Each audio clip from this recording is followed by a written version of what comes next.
You are most welcome to the Shakil Habib English class. Dear friends, today in this short video, we will learn how to derive more sentences from one. दोस्तों, आज की इस छोटे से video में हम लोग सीखेंगे, जानेंगे कि किस तरह से किसी भी एक सेंटेंस से अनेक सेंटेंसेस कैसे निकाले जाते हैं, किसी एक सेंटेंस से बहुत सारे सेंटेंसेस कैसे निकाले जाते हैं। तो आज हम लोग इसे सीखेंगे। तो चलिए बिना देर किए हुए शुरू करते हैं। नंबर 1 है आपका open the gate. Open the gate ये एक ऑर्डर सेंटेंस है।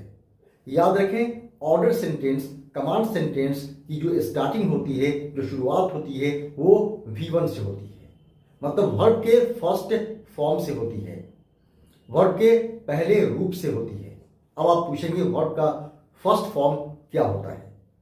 तो याद रखें, दुनिया में जितने भी काम हैं उनकी जो इंग्लिश वर्ड होती है उसे ही V1 या वर्ब का फर्स्ट फॉर्म कहते हैं, जिसे वर्ब 1 भी कहते हैं। तो कोई भी आपको कमांड देना है, हुक्म देना है, ऑर्डर देना है, आदेश देना है, तो याद रखें उस सेंटेंस की जो स्टार्टिंग होगी वो V1 से होगी। जैसे आपको अगर किसी को रंगने को कहना है तो रंगने की इंग्लिश होती है पेंट, तो सबसे पहले आपको पेंट बोलना होगा और उसके बाद फिर उसमें आप आगे जो कुछ है ऑब्जेक्ट या कंप्लीमेंट जोड़ेंगे। जैसे अगर आपको कहना है कि इस गेट को पेंट करो, तो पेंट पहले बोलना होगा और उसके बाद दिस गेट बाद में बोलना होगा। पेंट दिस गेट, इस गेट को पेंट करो। अगर आपको किसी को कहना है कि कपड़े धो, तो धोने की इंग्लिश पहले आपको बोलनी होगी, उसी को कहते हैं V1। जैसे वॉश द क्लॉथ, कपड़े धो। अगर आपको कहना है इसे वहां लटका दो, तो लटकाने की इंग्लिश आपको पहले बोलनी होगी हैंग, और किसे लटकाना है, कहां लटकाना है, वो आपको बाद में इंक्लूड करना होगा, जोड़ना होगा। तो अगर आपको कहना है कि इसे वहां लटका दो, तो हैंग इट देयर या हैंग दिस देयर। तो ये आपका ऑर्डर सेंटेंस है जिसकी स्टार्टिंग किससे है, तो V1 से। जैसे यहाँ पे ओपन द गेट, गेट खोलो, तो खोलने की इंग्लिश क्या है, यहाँ पर पहले लिखी गई है, आपको बोलना भी पहले ही है। तो याद रखें, आप अपनी लाइफ में जो भी ऑर्डर सेंटेंस बनाएंगे वहां सबसे पहले V1 को रखेंगे। बोलने के टाइम में आपको V1 सबसे पहले बोलना है और उसके बाद उसमें जो कुछ शामिल करना है वो आप बाद में शामिल करेंगे। तो आप तरीका जान जाएं। ओपन द गेट, गेट खोलो। क्लोज द गेट, गेट बंद करो। Switch off the fan, fan of करो। टीयर इट, इसे फाड़ो। वॉश दैट, उसे धो लो। पेंट इट, इसे पेंट करो। बेद, गुस्ल करो, स्नान करो। हैंग इट देयर, इसे वहां लटका दो। कॉल हिम, उसे कॉल करो। स्टैंड दिस देयर, इसे वहां खड़ा कर दो। तो याद रखें, जो भी हुक्म आप देना चाहेंगे उसमें आपको सबसे पहले उस काम की इंग्लिश वर्ड बोलनी होगी जिस काम का आपको हुक्म देना है। नेक्स्ट जो सेंटेंस है वो है डोंट हेजिटेट। अब अगर किसी काम को आप मना करना चाहते हैं, मत करो, कुछ नहीं करना है। जो कमांड या जो ऑर्डर सेंटेंस आप बोल रहे हैं उसी में पहले क्या कर देंगे, डोंट जोड़ देंगे, तो उस काम की मनाही हो जाएगी। जैसे पेंट इट, इसे पेंट करो, उसमें आप पहले डोंट जोड़ दें। डोंट पेंट इट, इसे पेंट मत करो।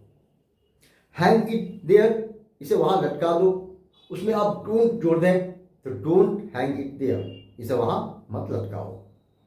ओपन इट, इसे खोलो, उसमें आप क्या कर दें, डोंट जोड़ दें। डोंट ओपन इट, इसे मत खोलो। Switch off the fan, fan बंद करो, उसी में आप क्या कर दें, पीछे जो डोंट जोड़ दें, तो बन जाएगा ये प्रोहिबिशन, यानी don't switch off the fan. तो याद रखें, अगर आपको किसी काम को मना करना है तो वहां क्या करेंगे, आप डोंट लगाकर और ऑर्डर सेंटेंस यूज कर देंगे। नेक्स्ट जो सेंटेंस है वो है आपका प्लीज क्लीन इट। ये आपका क्या है, तो रिक्वेस्ट है। क्या है ये, रिक्वेस्ट। तो रिक्वेस्ट कैसे करेंगे, तो जो ऑर्डर सेंटेंस आप दे रहे हैं उसी में आप क्या कर दें, प्लीज जोड़ दें, तो वो बन जाएगा रिक्वेस्ट। क्या बन जाएगा, रिक्वेस्ट। जैसे यहां पर है प्लीज क्लीन इट, अगर प्लीज को हटा दें तो क्लीन इट ये ऑर्डर है, उसमें क्या जोड़ दिया हमने, प्लीज, तो बन गया ये रिक्वेस्ट।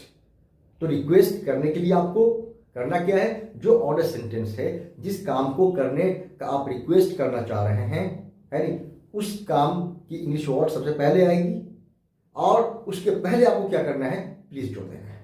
जो आपको रूल अभी बताया गया ऑर्डर सेंटेंस का, ये ऑर्डर सेंटेंस में क्या करेंगे आप, प्लीज जोड़ देंगे तो वो बन जाएगा रिक्वेस्ट। जैसे ओपन द गेट, ये ऑर्डर है, उसी में प्लीज जोड़ दे, प्लीज ओपन द गेट, कृपया गेट खोलो, ये रिक्वेस्ट हो गया। जैसे हैंग इट देयर, इसे वहां लटका दो, उसमें आप क्या करते हैं, प्लीज जोड़ते हैं, प्लीज हैंग इट देयर, कृपया उसे वहां लटका दो। वॉश द क्लॉथ, ये ऑर्डर है, उसी में आप क्या करते हैं, प्लीज जोड़ते हैं, प्लीज वॉश द क्लॉथ। तो इस तरह से आप प्लीज जोड़कर रिक्वेस्ट कर सकते हैं। नेक्स्ट, रिक्वेस्ट करने के लिए या तो प्लीज का यूज किया जाता है या फिर काइंडली का। जैसे यहां पर लिखा है काइंडली हेल्प हिम, दया करके उसकी मदद करो। तो काइंडली का इस्तेमाल याद रखिए वहां पर किया जाता है जहां पर लोग बहुत ज्यादा मजबूर हो जाते हैं। आमतौर पर प्लीज से रिक्वेस्ट किया जाता है। नेक्स्ट यहां है सेंटेंस आपका, मे गॉड क्योर यू, ये आपका क्या है, तो प्रेयर है, मतलब दुआ है। अगर आप किसी को दुआ देना चाहते हैं तो आमतौर पे दुआ देने के लिए सबसे पहले मे बोलना होता है। वैसे बगैर मे से भी आप दुआ दे सकते हैं। यहां पर है मे गॉड क्योर यू, खुदा तुम्हें ठीक कर दे, खुदा तुम्हें ठीक कर दे। इस पर सेट करके आप और भी दुआ दे सकते हैं। जैसे मे गॉड हेल्प यू, खुदा आपकी मदद करे। May God keep you happy, खुदा आपको खुश रखे। इस तरह से आप मे से दुआ देंगे। हाँ, आप अगर चाहें तो मे का यूज नहीं भी कर सकते हैं, डायरेक्ट कह सकते हैं God cure you, God help you, God keep you happy. इस तरह से भी आप क्या कर सकते हैं, दुआ दे सकते हैं। नेक्स्ट सेंटेंस है वाओ सो ब्यूटीफुल, ये आपका एक्सक्लेमेशन है, एक्सक्लेमेटरी सेंटेंस है। वो सेंटेंस जिसके जरिए हम लोग अपने अचानक के एहसास को, अचानक के फीलिंग को, सडन फीलिंग को जाहिर करते हैं, उसे कहते हैं एक्सक्लेमेटरी सेंटेंस। तो इसके कुछ एक्सक्लेमेटरी क्लॉजेस हैं, जैसे वाओ या हुर्रे या आह या ओह। इस तरह की चीजों से क्या है, एक्सक्लेमेटरी सेंटेंस स्टार्ट होता है। तो अलग अलग सिचुएशन में अलग अलग एक्सप्रेशन को जाहिर करने के लिए अलग अलग क्या है, एक्सक्लेमेटरी क्लॉज, एक्सक्लेमेटरी वर्ड का इस्तेमाल किया जाता है। तो आपको अगर एक्सक्लेमेशन देना है इस तरह से, जैसे वाओ सो ब्यूटीफुल, वाह कितना सुंदर है। इसी तरह से wow so nice, wow so vast, wow so big, या ah you here, oh I have headache, hurray we have won. इस तरह से आप क्या करेंगे, अपने सॉरी फीलिंग को जाहिर करेंगे। नेक्स्ट सेंटेंस है आपका यू कैन डू इट, ये क्या है, तो एबिलिटी। एबिलिटी बताने के लिए क्या करते हैं, तो कैन का यूज करते हैं। मतलब किसी के अंदर कोई एबिलिटी है, कोई योग्यता है, कोई सलाहियत है, कोई काबिलियत है, उसे बताने के लिए आप क्या करेंगे, कैन का यूज करेंगे। जैसे यू कैन डू इट, तुम इसे कर सकते हो, मतलब तुम्हारे अंदर क्या है, इसे करने की एबिलिटी है, योग्यता है, काबिलियत है, सलाहियत है। इसी तरह से आप कह सकते हैं doctor Kumar can operate on heart, doctor Kumar heart का ऑपरेशन कर सकते हैं, मतलब उनके अंदर क्या है, काबिलियत है, सलाहियत है हार्ट का ऑपरेशन करने का। जैसे he can jump our running train, वो चलती हुई ट्रेन से कूद सकता है, उसके अंदर क्या है, तो सलाहियत है। We can win this match, हम लोग इस मैच को जीत सकते हैं, हमारे अंदर क्या है, तो सलाहियत है, एबिलिटी है। तो याद रखें अपनी जिंदगी में किसी सलाहियत को, किसी काबिलियत को, किसी योग्यता को, किसी एबिलिटी को बताने के लिए आप क्या करेंगे, तो कैन का यूज करेंगे। तो इस तरह से आप भी खुद से क्या करें, ज्यादा से ज्यादा सेंटेंस डेवलप करें। नेक्स्ट है we shall win the match, हम लोग मैच जीत जाएंगे, ये आपका डिटर्मिनेशन है। आई और वी के साथ शैल का यूज करके आप क्या कर सकते हैं, अपने डिटर्मिनेशन को, यानी अपने संकल्प को, अपने पुख्ता इरादा को बता सकते हैं। इसका एक सिंपल मीनिंग भी निकलेगा, we shall win the match का, हम लोग मैच जीतेंगे, सिंपल फ्यूचर एक्शन। और अगर डिटर्मिनेशन के सेंस में आप बोलना चाह रहे हैं तो शैल पे आप जोर डाल देंगे। We shall win the match, we shall win the match, हम लोग मैच जीत जाएंगे। इसी तरह से I shall crack this competitive exam, मैं इस कॉम्पिटिटिव एग्जाम को क्रैक कर डालूंगा, पास कर जाऊंगा। In the same way he shall solve it, वो इसे सॉल्व कर लेगा।